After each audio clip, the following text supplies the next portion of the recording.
जय श्री कृष्णा दोस्तों। सच्ची बातें श्याम चैनल पर मैं आप सभी यूट्यूब दर्शकों का हार्दिक स्वागत करता हूं। जय श्री कृष्णा। कृष्ण लीला भाग 3। एक बार भगवान श्री कृष्ण ने इंद्र का घमंड तोड़कर नंदवासियों को गोवर्धन पूजा का विधान बताया था। यह कथा उन्हीं गोवर्धन पूजा के बारे में है, तो आइए कथा सुनते हैं। एक दिन भगवान श्री कृष्ण ने देखा कि सब गोप इंद्र यज्ञ की तैयारी कर रहे थे।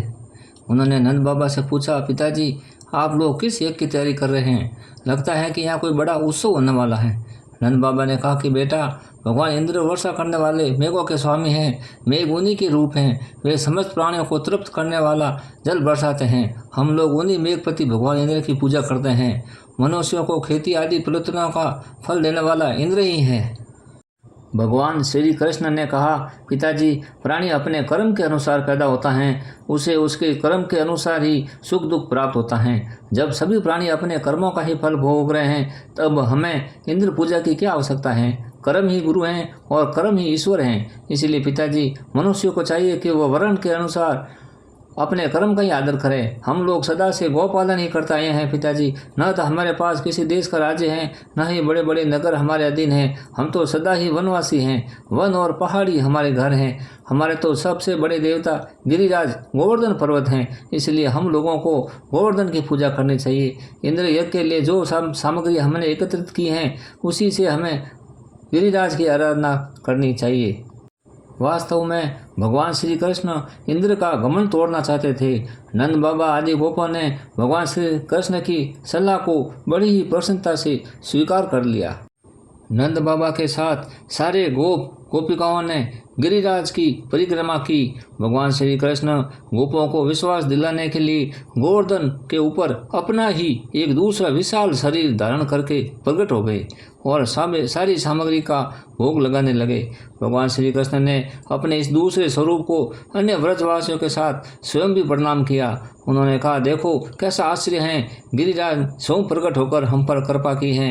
ये जैसा चाहे रूप धारण कर सकते हैं। जो वनवासी जीव इनका निरादर करते हैं, उन्हें ये नष्ट कर डालते हैं। आओ हम लोग अपना और गौओं का कल्याण करने के लिए इन्हीं गिरिराज को नमस्कार करते हैं। सभी लोग विधि पूर्वक गोवर्धन की पूजा करके तथा उन्हें नमस्कार करके श्री कृष्ण के साथ व्रज में वापस लौट आए।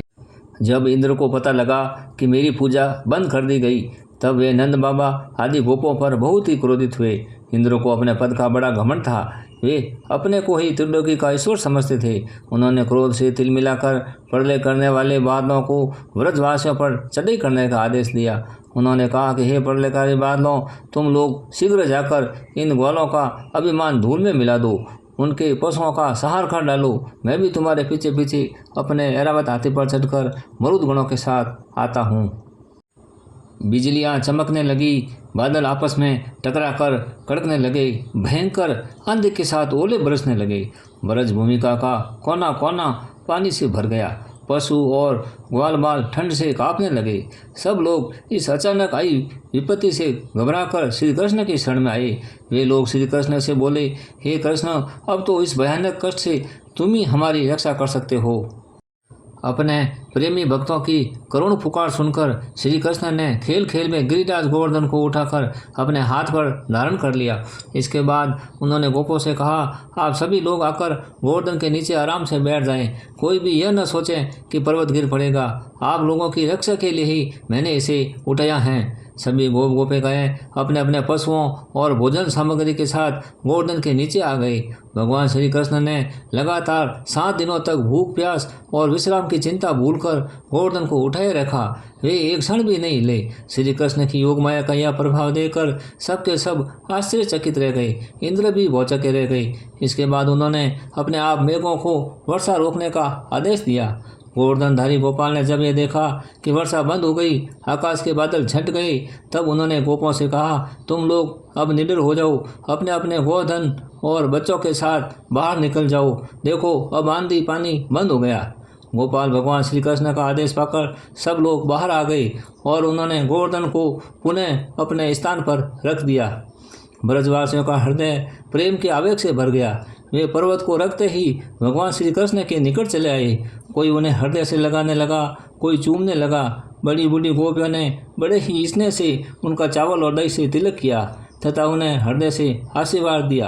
आकाश से देवताओं ने भी भगवान श्री कृष्ण पर फूलों की वर्षा करने लगे। देवराज इंद्र भगवान श्री कृष्ण के पास आए और ऐरावत हाथी से उतरकर भगवान श्री कृष्ण के चरणों में शीश नवाकर माफ़ी मांगने लगे और बोले, हे प्रभु, मुझे क्षमा करें, आपकी लीला को मैं पहचान न सका। आप तो साक्षात तीन त्रिलोकी के नाथ विष्णु भगवान के अवतार हो, कृपया मेरे अपराध को क्षमा करें। भगवान श्री कृष्ण ने इंद्र को क्षमा कर दिया और भगवान देवता इंद्र वापस स्वर्गलोक को चले गए।